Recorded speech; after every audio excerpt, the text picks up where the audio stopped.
Yo, my peoples, what's up? Welcome back to Shelf Stories. Jason here with the latest installment of my ongoing vlog series that I call Digital Citizen, where I look at online conversations through the lens of being a psychotherapist and a student of human communication and try to offer something constructive.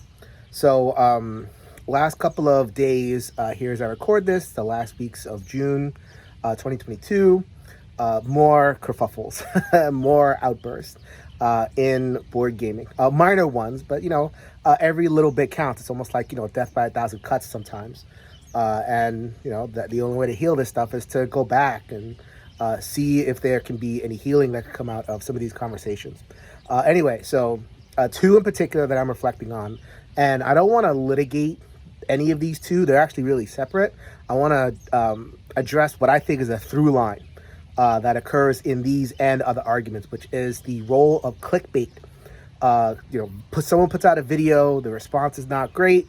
So what role does clickbait play? But what I mean by clickbait, and I'll say more about this later, but for now, clickbait being an image or a title that is designed to grab us, grab our attention. It doesn't reason with us. It doesn't appeal to our higher nature. It more goes for a passionate response or evokes our emotion in some way. That's kind of how I'm referring to it as in this larger way. All right, so two different discussions. The first one was started when Jesse from Quackalope posted a video that he did with designer Travis Chance from Simon. The top 10 tips for designing great games. I mean, a very benign subject, and you actually watch the video, it's pretty positive. But the original thumbnail for that video was the world does not need your mediocre game. And that really set people off. And Jesse knew it. He knew he stepped in it. And I'll talk about that whole process in a second. But as soon as he saw the feedback, took the thumbnail down, changed it, and now it's something a little bit more benign. But it stayed with people. On my timeline, people were talking about it all day, multiple days even, because I think it really hit people. If you're a designer, yeah, it hits on that imposter syndrome, and people who are still struggling to get their game out, and they've been told by other people unkindly that their game is mediocre, even though it may not be. And there just was a lot of judgment there, and I'll let other people speak on why they were upset by the thumbnail, but that's kind of the tenor of it. So that conversation just gets off on a wrong foot because of such a direct and targeted thumbnail. Speaking of direct and targeted, the second conversation was begun when Michael King, the King of Average, posted a video about shipping costs. And he's done that a couple times. He's a commenter, talks about Kickstarter and everything. So the thumbnail for that one was, "They're lying to you." They being companies, certain companies, and he had mentioned a few by name in his original video. Then there was a back and forth with James Hudson from Druid City Games. That didn't go well. So again, I don't want to litigate the particulars of that in terms of who's lying, who's not, what's the actual shipping story. We'll leave that for other videos. I have talked about shipping, and I'm very curious about it. But I wanted to kind of take a meta look at the role of the initial thumbnail, noticing how that conversation went. It's it's almost like a gravity, right? It's like, okay, Michael, who's actually tries to be a nice guy about this stuff, explains it, but then the gravity of the conversation shifts back towards, well, this was your original idea. You think I'm lying. You think I'm this. You think I'm that. It was a very aggressive opening.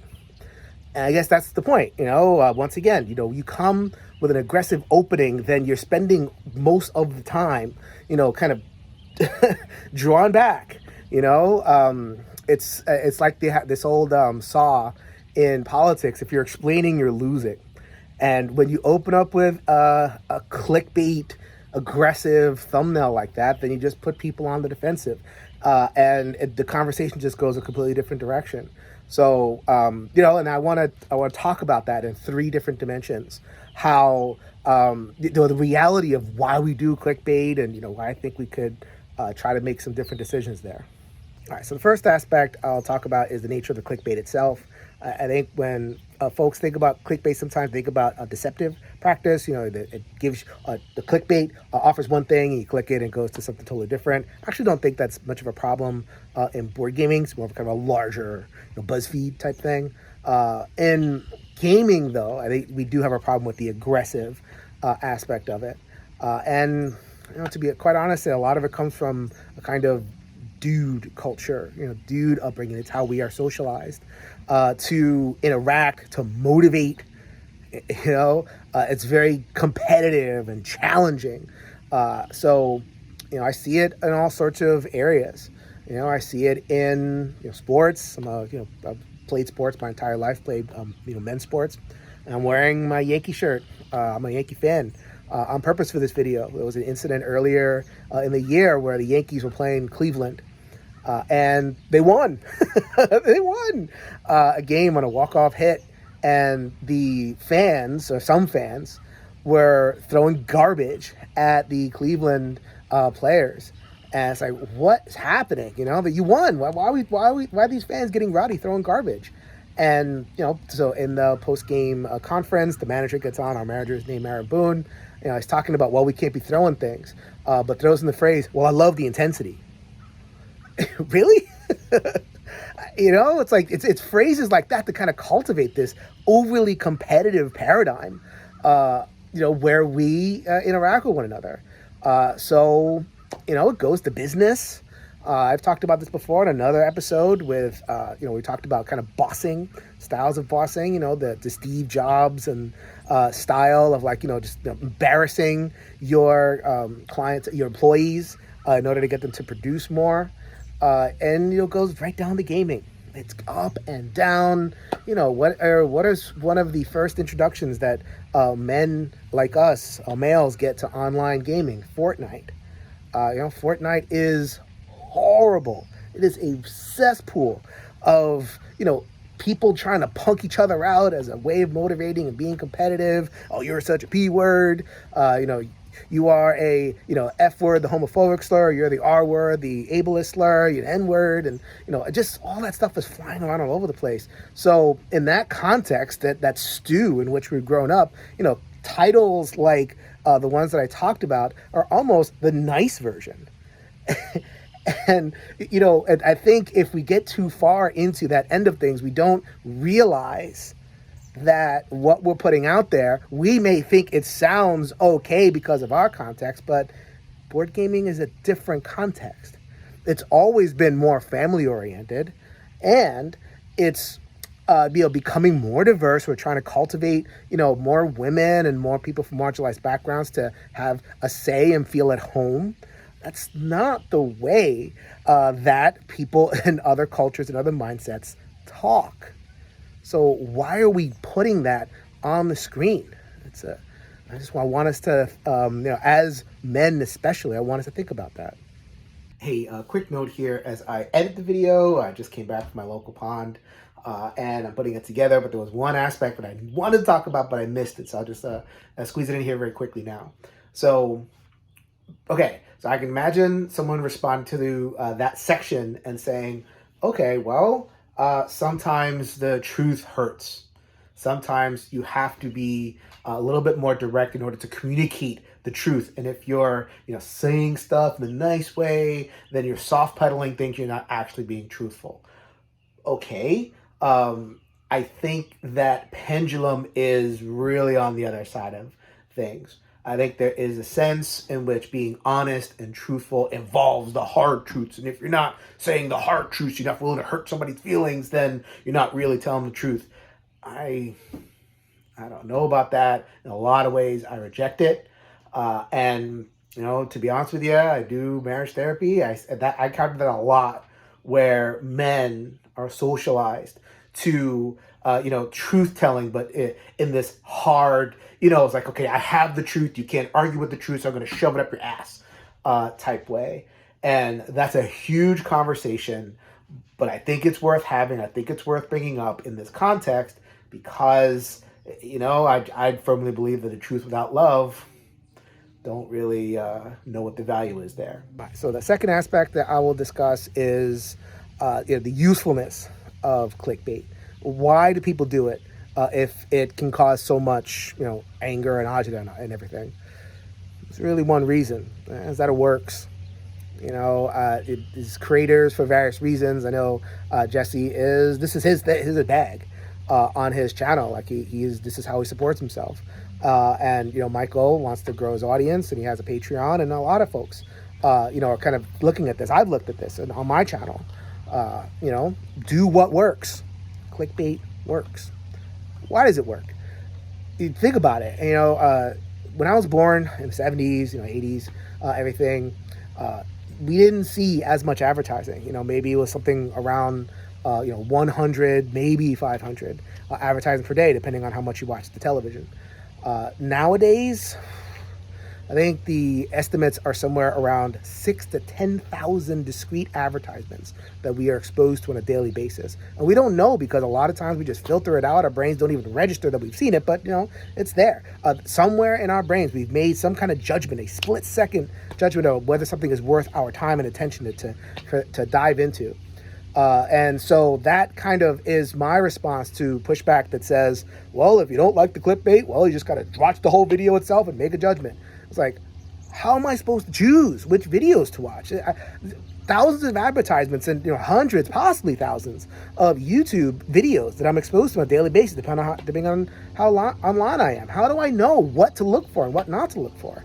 I'm going to judge by the thumbnail, the quick thing that I see, and it's not just like me consciously doing it. Our brains do it. It's a natural neurological function, and the aggressive stuff, the stuff that grabs at our passions, the stuff that is directly kind of like aimed at provoking a response, that is unreasonably, unusually, annoyingly effective, no matter what we say, no matter what we do. And I'm linking a video right now that talks about that from the Science Channel Veritasium. Jesse actually showed me this video a couple months ago, so I thank him for it. And so the graph that I'm showing now is this kind of art of making the best thumbnail or making the best title. You want to go for this kind of hot zone, right in between, people's general attention and what will make them really mad. And in that hot zone is like curiosity. Ooh, I want to click this. And, when you get closer to the hot zone, it could be a little bit threatening. It's like, click here to see if somebody did something wrong. Ooh, I want to click that. Or, I do this on my own channel. It's like, oh, he said racism. Oh, it must be a spicy thing, so I'm going to click that. Or whatever, the kind of culture words that I use on my thumbnails. I do it too. And I've made the decision to, where there is kind of a line, to try not to cross it. Sometimes I cross the line too. And it's like, okay, I thought that sounded okay, but then I got feedback that I don't want. Let me adjust it. Let me change it and everything. You got to do it in order to get the attention. We don't do this for nothing. We make videos. A large part of it is to get the attention and the clicks. So, putting that old context there, I want us to reflect on, why we're doing this. I said the clicks and attention were important, but are they the main thing?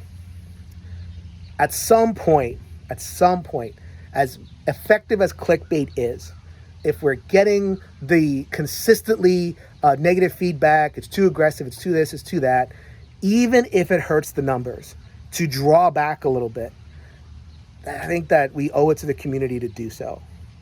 I think that we owe it, if we want to be positive and constructive voices, if we want to make commentary, a lot of this is, like Rodney Smith doesn't have to worry about this because he just does, game run-throughs for the most part. And, a lot of content creators are just going to kind of focus on the games, and that's fine. But if we want to, make these more editorial, looks at gaming, share our actual thoughts and think through things and open up discussions, then it really matters how we open that discussion. We can't sit here and say, oh, well, just look at the whole of my video and judge from there. We don't get a second chance to make a first impression with a lot of people. This stuff is cliche, but it is completely true. So I once again invite people to think about whether the increased numbers and the increased raw quantitative engagement is worth the cost in further internet arguments. So the third and final thing I'll discuss is the personal aspect of it.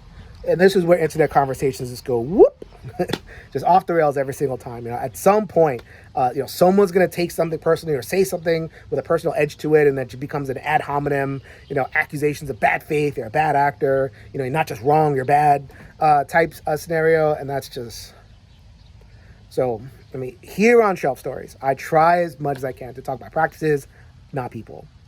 And in this particular case, I do have criticisms that I've articulated with the way that Jesse and Michael and a lot of other folks engage with the issue of clickbaity, aggressive thumbnails. Those are, right there. I'm not going to shy away from that. I'm also not going to shy away from the fact that, I have open lines of communication with all these guys. Jesse, I've been over his home. He was a very gracious host. And we did content together, the Masters of the Universe playthrough that's on his channel right now. And with Michael, ever since the whole Frosthaven thing, we've had each other's email. We've communicated every once in a while. So, the lines are open. And I'm going to land on a spot where it's like, even if there is like repeat offenses, so to speak, even if these are persistent habits at this point, that's what happens. I could see the incentives. I could see what they're trying to do. I don't think they're trying to cause trouble. I think they're trying to play the algorithm game and get attention. So I want to be able to create a space where we talk about that end of things without kind of landing on this point of like bad acting or whatever. And people are free to disagree with that, honestly. Like, I'm not saying that, oh, you must think of this person. Or I admit that I have a higher tolerance for this stuff because that's my job. I'm a psychotherapist. I see everybody. Everybody who comes through my office, whether you are a lefty or righty, you voted blue, you voted red, whatever you think. It's like I'm trained to provide service. So I admit that I have a higher tolerance for this stuff. And if someone else is going to be like, nope, I'm not going to listen to that side, there's a lot of baggage. There's a lot of, the culture wars have had a lot of victims. So it's like, I don't necessarily blame people for having like a shutdown response. Where I will draw the line, though, is personal insults. And I will put my side on blast a little bit. I think we're too quick to say, well, that person is a whatever, using insults and, accusing somebody of being a racist or whatever it is. I think we... on my side, we need to try to look at that a little bit. Maybe it's true, but I think it doesn't help us. And we don't need to. I think there's a big space if we work at it to criticize all the things we want to criticize and be, steadfast in our values. Like, I'm not saying back down at all. It's just this tool that is so easy to use of personal insults, try to, as much as you can, take the high road. And if someone shows themselves to be a true, negative influence, bad actor, believe me, my block list is, as long as anybody else's at this point. I get a lot of crap, right? But I still try to differentiate who are the true negative people who don't want diversity, who don't want to hear my voice, and who hate me, who judge me for who I am. Distinguish that from people who maybe just, think differently or making what we perceive to be mistakes, etc. I'm not asking people to kind of wade into that like I do, what I am, but if you do want to say something, if you are going to be verbal, then please watch what is being said. And as much as possible, stay away from the personal insults. I know. Everybody's going to have a whole opinion on that, but that's kind of where I'm going to land. And again, this is, want to put it out there in a spirit of being as constructive as possible. I want to have dialogue about this, where people's lines are, what people want to tolerate, how to deal with these clickbaity things, how to deal with, so that the discussion that happens, I want to have a conversation about all that stuff. All right, so I think that is all I have to contribute for today. Thank you for tuning in to this latest episode of my Digital Citizen vlog. If you could change your mind, it can change your world, people. So until next time, good everybody.